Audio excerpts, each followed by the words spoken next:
how do you see race as a foreign policy issue?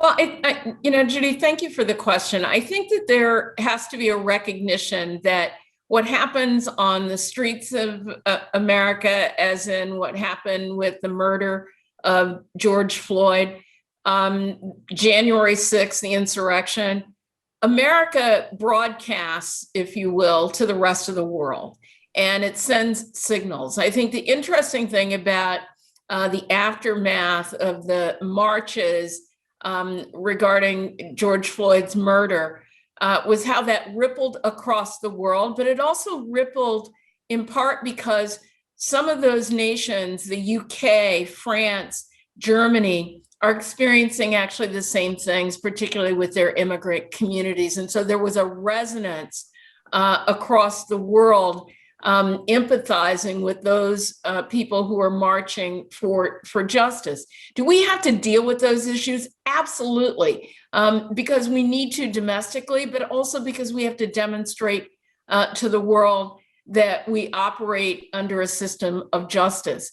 I look at what's happening around the world as this sort of closing in of democracies, where you have increased challenges from the right, not just in the United States, but around the world to democracy. And that part of the responsibility that I think Joe Biden has right now is to allay the skepticism, but also to demonstrate, in fact, that we're dealing with the question of democracy to make it not so fragile here in the United States. And I don't think that that's an easy challenge to present to the world.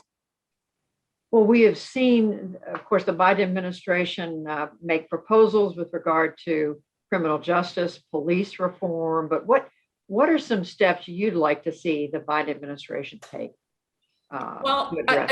You know what? I think we have to be the Biden administration actually has to be more aggressive in terms of enforcing civil rights violations across the country, really leaning on police departments to make sure that they comply with our civil rights law, reinstating some of the impositions of oversight into those law enforcement departments. But we got to pass something in the Congress, and we can't let other Democrats or Republicans stand in the way of that, because I think that, if you are a young Black person, I'm the mother of one, on any street in America, you want to know that your government is going to protect you and that law enforcement, that police officers aren't going to do you harm. And that can't happen if the Congress of the United States and the President of the United States don't act. And we will see many more marches and demonstrations if that does not happen.